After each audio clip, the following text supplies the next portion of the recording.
My ex-wife tried to destroy my life with lies and jail time, but a DNA test exposed the truth. Now she's behind bars instead. Throwaway account because some people involved know my main. Quick background, since people always ask in the comments, I'm 34, a former military-turned-private security contractor. I did 8 years in the Marines, including 3 tours overseas, then switched to the private sector because the money was better. And I wanted to give my family a stable life. Always been the provider type, hitting the gym 5 days a week since I was 17. I own my house, drive normal cars, and invest my money instead of buying designer crap.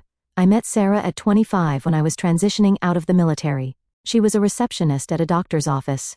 Seemed sweet and down-to-earth back then. She came from a middle-class family, had some college debt I helped pay off, and appeared to have normal, reasonable life goals. Boy, was I wrong about everything. You know those moments in movies where everything goes into slow motion, and the character's whole world falls apart? Yeah, that's not how it happened. Reality hits way harder and way faster. It was a Thursday. I remember because Thursdays were always my longest days, 14-hour. Executive protection shifts for some tech CEO who thought everyone was out to get him. I'd been wearing a 25-pound tactical vest all day in 90-degree heat. My shoulders were on fire, and all I wanted was a hot shower and maybe an hour with Emma, my 4-year-old daughter, before her bedtime. I'd even stopped at that overpriced sushi place Sarah loved, dropped $80 on her favorite rolls, dragon rolls with extra eel sauce. Funny how you remember these useless details. She'd been distant for months, barely talking to me, always on her phone. But I was still trying to make things work. The military taught me never to give up, right? I walked through the door at 8:45 p.m. And there's Sarah, sprawled on our $3,000 leather couch that I paid for, scrolling through Instagram like it's her full-time job. She doesn't even look up when I put the sushi on the coffee table. I want a divorce, just like that, 4 words. She didn't even put her phone down. 7 years together, 5 years married, a daughter we both adored, or so I thought. And she couldn't even give me the basic respect of eye contact while destroying our family. I stood there like an idiot, still in my tactical pants and company polo, sushi getting warm on the table. What? You heard me, she said, still scrolling. I've already talked to a lawyer. Here's what's going to happen. Then she finally looks up, and I see this expression like she's enjoying this. She lists off her demands like she's ordering at Starbucks. The house, the one I bought with my military savings, the Lexus that I paid for, primary custody of Emma, and $3,200 a month in child support. Keep in mind, I was already paying the $2,800 mortgage, both car payments, $580 for her Lexus, $320 for my Toyota, Emma's private preschool, $1,400 per month, dance classes $200 per month, all the utilities, all the groceries, her gym membership, $150 per month for some fancy women's only place, her self-care expenses, weekly manicures and pedicures, monthly massages, hair appointments that cost more than my car payment. You're basically asking for everything, I said, trying to keep my voice level. 8 years of military discipline helps you keep your cool, even when your world's imploding. She just shrugged, finally putting her phone down. That's what my lawyer says I can get. Oh, and I want to adjust the custody schedule. Every other weekend for you should be enough. Every other weekend? I lost it there. Not violently, I've never been that guy. But I couldn't hold back anymore. Are you kidding me? I'm the one who takes her to school every morning. I'm the one who stays up with her when she's sick. I'm the one who taught her to swim, who reads her stories, who takes her to the park every weekend while you're at yoga class. Sarah just picked her phone back up, completely unbothered. Yeah, well, the courts usually favor the mother. My lawyer says it's pretty standard. That's when I noticed something else. Emma wasn't home. It was 9 p.m. on a Thursday, and our 4-year-old wasn't in bed. Where's Emma? At my mom's, she said. I figured this conversation might get emotional. She'd planned this whole thing, probably had this script ready for weeks, and there I was, still, holding the stupid sushi bag, thinking I could fix whatever was wrong in our marriage. I set the sushi down, my appetite completely gone. How long have you been planning this? She gave me the smirk that made my blood boil. Long enough to know what I'm entitled to. Entitled. That word hit me like a punch to the gut. After everything I'd done, everything I'd sacrificed, she felt entitled to the life I'd built. "I need some air," I said, turning to leave. I couldn't stand being in the same room with her anymore. "Don't forget to pick up your things from the master bedroom," she called after me. "I've moved them to the guest room." I spent that night driving around town, trying to make sense of what had just happened. My phone kept buzzing with texts from Sarah, each one more demanding than the last. "When will you be back? We need to discuss the details. My lawyer wants to meet Monday. Be available. I expect you to be civil about this. Emma doesn't need to see Daddy having a meltdown." That last one nearly made me drive the car off the road. Using Emma as a weapon already? That's when I knew this wasn't going to be a clean break. The next few weeks were a blur of lawyer meetings, paperwork, and watching Sarah systematically dismantle the life we'd built. She moved into the guest room and started going out more than ever. Every time I asked about Emma, it was always, "She's at Mom's" or "She's having a playdate." My first meeting with my lawyer, Richard, was a wake-up call. He'd been recommended by an old military buddy who'd gone through a similar situation. "Look," Richard said, leafing through the initial paperwork Sarah's lawyer had sent over, "I'm not going to sugarcoat this.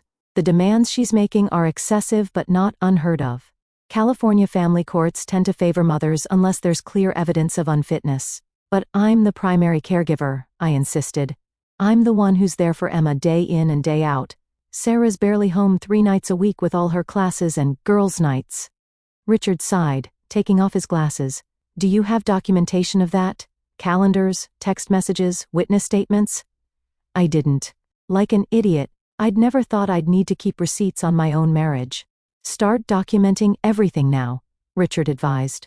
"Every time she leaves Emma with someone else, every time she breaks a commitment, every penny you spend on the household. We're going to need all of it." Meanwhile, Sarah was painting a very different picture for anyone who would listen. According to her, I was a controlling military type who never gave her freedom, and used money to keep her dependent, the absolute opposite of reality. But her friends ate it up. Even some of our mutual friends started looking at me differently. The first custody exchange after we set up the temporary schedule, man, that's burned into my memory forever. Sarah pulls up in my Lexus. Still can't believe I was paying for that thing, wearing $200 Lululemon leggings and some designer workout top. Emma runs to me the second she sees me. I hadn't been allowed to see her for almost 2 weeks at that point. Sarah just stands there, tapping her foot like we're inconveniencing her. "Here's her bag," she says, practically throwing it at me. "I've packed her medicine for her allergies. Don't forget to give it to her exactly at 8 a.m. and 8 p.m. And she needs to be in bed by 8:30, no sugar after 6, no screen time after 7, and make sure she does her dance stretches."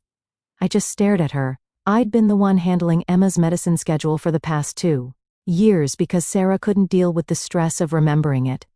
I was the one who figured out her allergy triggers, who found the right doctor, who set up the whole routine. "Anything else you want to explain to me about my own daughter?" I asked. She just gave me this look, like I was some hired help she had to explain things to. "Just make sure she's ready by 6 p.m. on Sunday. I have yoga at 7. That yoga class she was always running off to? Yeah, we'll get to that later. The weekends with Emma were both heaven and hell. Heaven because I got to be with my little girl, hell because I knew they were numbered. Every moment felt precious and terrifying at the same time. We'd build pillow forts in my new apartment, a depressing 1-bedroom that cost way too much because I needed to stay in Emma's school district. We'd bake cookies, watch Disney movies, go to the park, trying to pack a whole week's worth of love and attention into 48 hours. Emma would ask about my day, tell me about her friends at school, show me the new dance moves she was learning. She seemed okay on the surface, but I could tell something was off. She was quieter than usual, clingier, would wake up in the middle of the night asking if I was still there. "Daddy, why don't I see you every day anymore?" Emma asked one night as I was tucking her in. It broke my heart. What do you tell a 4-year-old? That mommy's turned into someone we don't recognize? That daddy's trying his best, but the system's rigged? Sometimes grown-ups need to live in different houses, I said, trying to keep my voice steady. But I love you more than anything in the whole world. You know that, right? She nodded, hugging her stuffed elephant. The one I got her when she was born. "I love you too, Daddy. Can you read me another story?" I read her 3 more stories that night, Would have read her 100 if she'd asked. The drop-offs were always the worst. Emma would cling to me, crying, begging to stay longer. Sarah would stand there, checking her watch, acting like we were causing some huge inconvenience. "She does this every time," Sarah would say, rolling her eyes. "You're making it worse by dragging it out. Just go already." I started noticing changes in Emma after she'd been with Sarah. She'd come back with expensive new toys, but wearing the same clothes I'd sent her in, now dirty or stained. Her hair would be tangled, like no one had bothered to brush it. She'd be exhausted, cranky from lack of sleep. When I brought it up at our next court date, Sarah's lawyer smoothly interjected, "Your Honor, Mr. Last Name is clearly trying to weaponize normal childhood behaviors against my client. Children get dirty, they play hard. Miss Last Name is providing excellent care while also trying to rebuild her life after years of being financially controlled." The judge nodded sympathetically at Sarah, who had magically produced tears right on cue. I was learning fast that perception meant everything in family court, and Sarah was a master at manipulating perceptions. Each court appearance chipped away more of my rights. The temporary custody arrangement became semi-permanent. My child support payments increased. Sarah's demands grew more outlandish. She needed more money for Emma's activities that I was never informed about, for educational supplies that I never saw, for medical expenses despite Emma being on my insurance. Through it all, I kept showing up, kept fighting, kept trying to be the dad Emma deserved, even as the system seemed determined to reduce me to nothing more than a paycheck. While all this was going down, I was still trying to keep my career together. Executive protection isn't like regular security work. You can't check out mentally. One mistake, and someone could get hurt. Or worse. I was pulling 60 to 70-hour weeks, trying to bank extra money because I knew Sarah's demands would clean me out. The schedule was brutal. 5 a.m., wake up, hit the gym, couldn't let myself get soft. 6:30 a.m. Get ready for work, 7 a.m. to 9 p.m. Executive protection shifts, 9:30 p.m. Try to FaceTime Emma before bed, when Sarah would allow it. 10 p.m. Meal prep, try to sleep, fail, end up doing push-ups until exhaustion. The lack of sleep was getting to me. I'd catch myself zoning out during client briefings, missing details I never would have missed before. The divorce was consuming my thoughts, eating away at my focus. My boss, Mike, was an old military buddy who'd given me my start in the private sector. He pulled me aside one day after I nearly dozed off during a client briefing. "Brother, what's going on with you?" he asked. "Clients are starting to notice you're not yourself." I told him everything, the divorce, the custody battle, Sarah's demands, all of it. Mike listened, that old sergeant's patience showing. "Look," he said finally, "I've got your back. But in our line of work, we can't afford distractions. These clients trust us with their lives. Take some time, get your head straight." He offered me 2 weeks of paid leave, more than generous in our industry. I spent it trying to get my life in order, meeting with Richard, organizing my finances, and trying to build a case for more custody. When I returned to work, I thought I had it under control. I was wrong. 3 weeks after coming back, I was assigned to a high-profile client, a tech billionaire who'd received some death threats, standard protective detail, something I could have handled in my sleep before all this. We were at a restaurant, client seated with his back to the wall as protocol dictated. I was scanning the room, doing all the right things on autopilot. Then my phone buzzed. Sarah sent a photo of Emma at the hospital. No context, no explanation. Just my little girl looking scared, hooked up to monitoring equipment. I texted back, "What happened? Is she okay? Which hospital?" No response. Called, straight to voicemail. Called her mother, no answer. I was freaking out, trying to maintain my professional composure while my insides were being shredded. Then I caught a movement from the corner of my eye. Someone approaching our table too fast, hand reaching inside their jacket. In any other circumstance, my training would have kicked in automatically. I would have stepped between the threat and the client, neutralized the situation. Instead, I hesitated, just for a split second. But in our line of work, that's all it takes. Turned out the guy was just a fan wanting an autograph, pulling out a notebook, not a weapon. Crisis averted. But my client noticed the delay. So did my team lead. Later that night, after confirming Emma was fine, it was just a routine checkup, Sarah's way of screwing with me. I got the call from Mike. "This isn't working, man, I'm sorry." 2 months later, I'm called into the office. 2 clients had complained about my lack of focus, 15 years of perfect service, 8 in the Marines, 7 in private security, and just like that, I'm out. The severance was decent, but with Sarah's demands and the legal fees piling up, it wouldn't last long. Is there anything I can do? I asked Mike, hating how desperate I sounded. He looked genuinely sorry. Not right now. Get your personal life sorted, then we can talk. This industry is small, people remember both the good and the bad. I cleared out my desk while my now former colleagues awkwardly avoided eye contact. 15 years of exemplary service, multiple commendations, a spotless record, all wiped out because Sarah couldn't be bothered to send a follow-up text about our daughter being in the hospital. When I confronted her about it later, she just shrugged. I thought you should know she was at the doctor. Not my fault you overreacted. I lost my job because of that stunt, I told her, trying to keep my voice down because Emma was in the next room. Sarah actually smiled. Well, that should make for an interesting conversation in court when you try to explain why you can't afford child support anymore. That's when I realized she'd done it deliberately. She wanted me to lose my job, wanted me to fail because then she could paint me as the deadbeat dad who couldn't keep it together, couldn't provide for his kid. It was all part of her plan. The job market for specialized security work is weird. Either you're in or you're out, and word travels fast. A few of my old contacts tried to help, but nobody wants to take a chance on a guy going through a messy divorce. I started applying for everything: mall security, night watchman, bouncer, anything to keep the money coming in. Most places wouldn't touch me. Overqualified was the common response. What they meant was too expensive or flight risk once something better comes along. Finally, I landed a gig doing overnight security at a storage facility. Minimum wage, no benefits, graveyard shift. A far cry from executive protection, but it was something. The schedule was brutal in a different way. Working nights meant I barely saw daylight, barely slept. The few weekend days I had with Emma, I was a zombie, forcing myself to stay awake and present for her. 4 months of nothing but rejection, and watching my savings drain away. Richard, my lawyer, started making noises about his fees. The apartment complex sent notices about late rent. The child support payments kept coming due, no matter how empty my bank account was. The first time I missed a child support payment, Sarah blew up my phone with texts. "Where's my money? I knew you'd turn out to be a deadbeat. Hope you enjoy jail. Emma deserves better than you." Each message felt like a knife. I'd never missed a payment for anything in my life. Had a perfect credit score, always paid my bills early.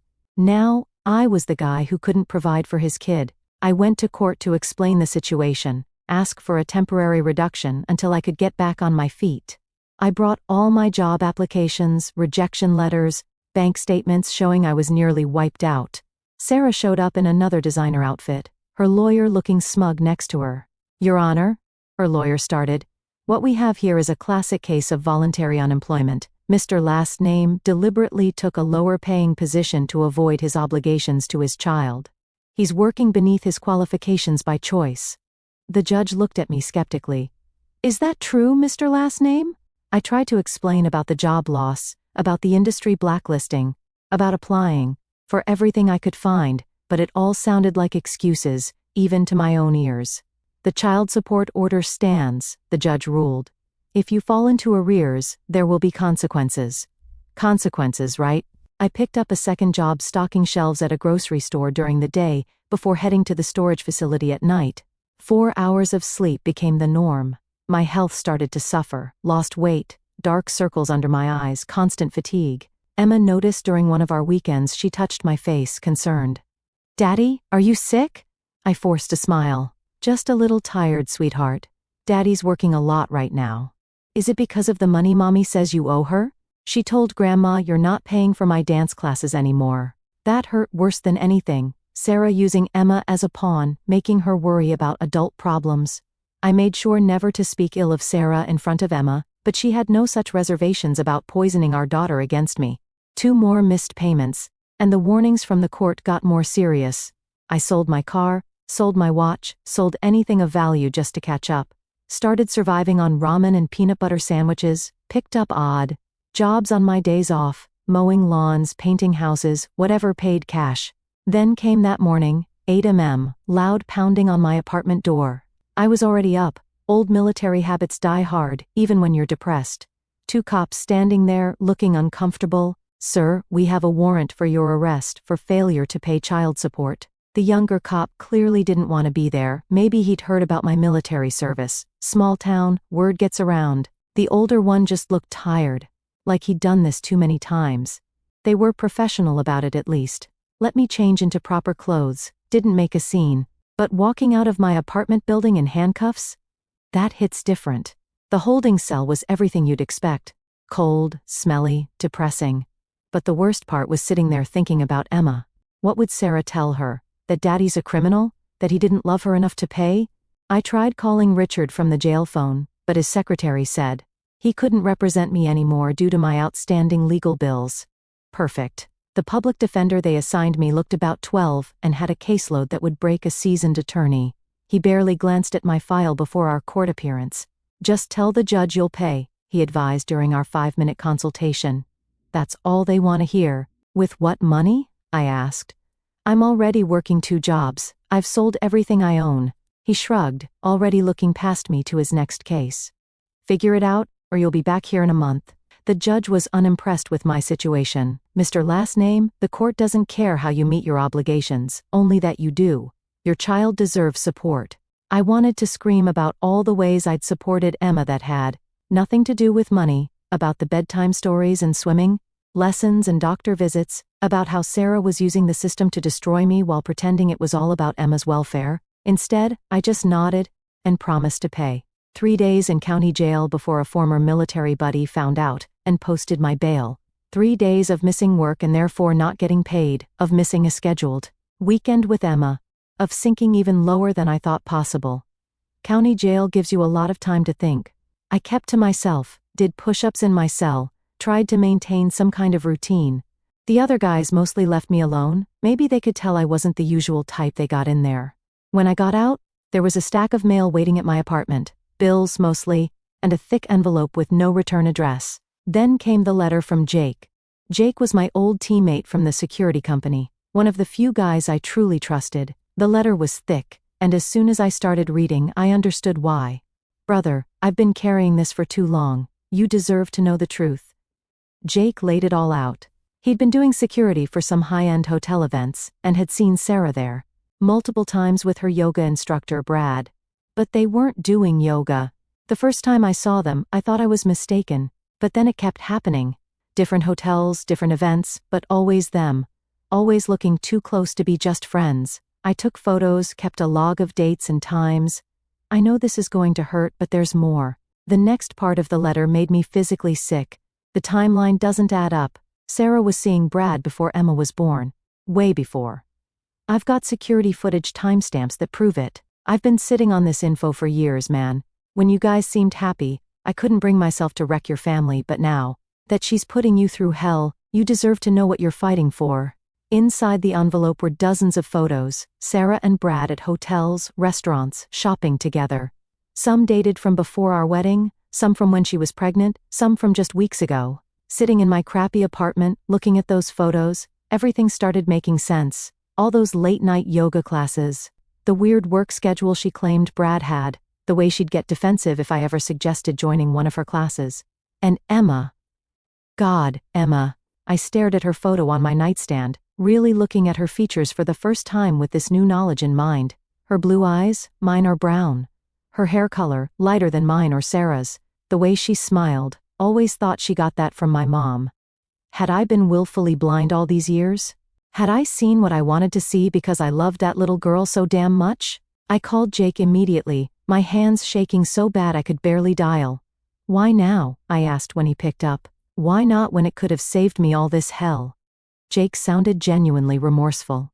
"I thought about it every day, man, but you seemed happy. You loved that kid so much. I couldn't be the one to destroy that. Then when the divorce happened, I figured you guys had your reasons, that maybe things had just run their course naturally. So what changed?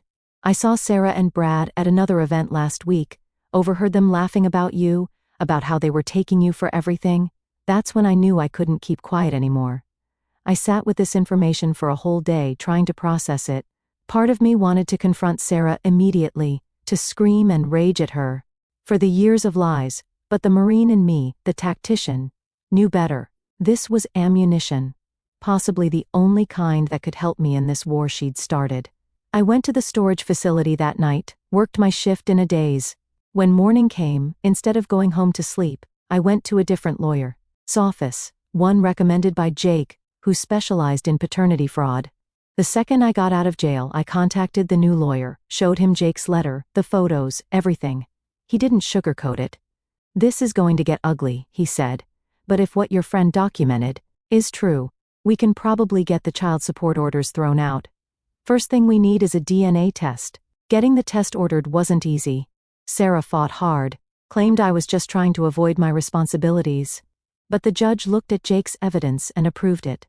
The 2 weeks waiting for results were the longest of my life. I spent hours staring at photos of Emma, looking for I don't know what, signs, clues, some hint that I should have seen. I didn't sleep much during those weeks.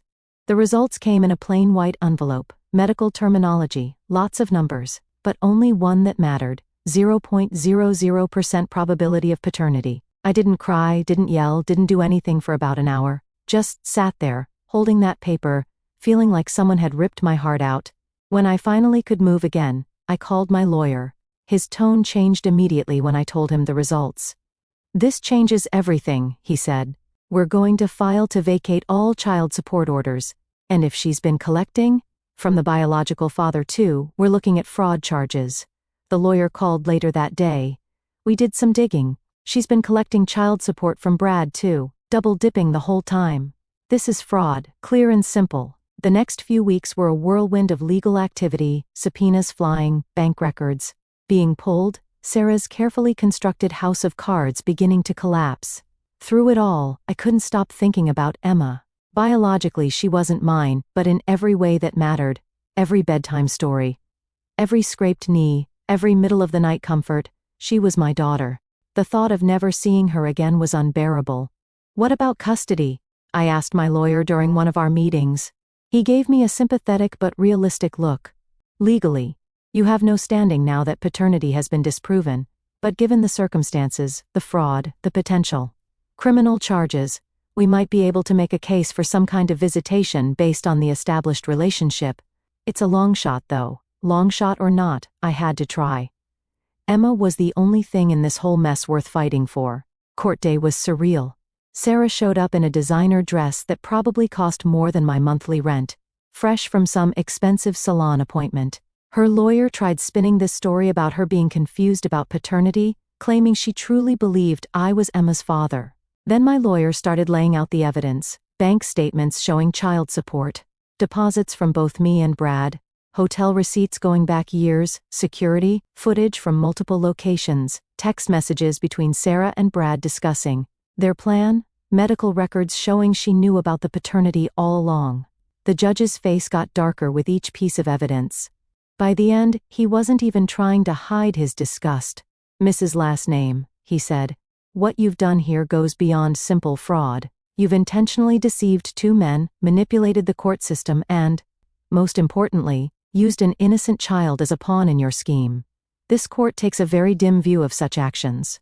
Then came the most satisfying moment of the entire ordeal. The judge looked directly at Sarah, his expression harder than I'd seen in all our previous appearances. "The court finds clear and convincing evidence of fraud. All child support orders are hereby vacated. Mr. Last Name is entitled to restitution for all payments made, plus interest. Furthermore, I am referring this case to the district attorney's office for criminal prosecution." Sarah's face went white. This wasn't how her script was supposed to play out. She'd been so certain of her victory, so confident in her ability to manipulate the system, that she hadn't prepared for this outcome. "But, Your Honor," her lawyer stammered, "my client is the primary caregiver for a young child. Surely you wouldn't—" The judge interrupted. "Counsel, your client has committed fraud against this court and against two individuals. The fact that she has a child doesn't grant her immunity from the consequences of her actions." Sarah was arrested right there in the courtroom. The schadenfreude was so intense I could practically taste it. 3 years for fraud.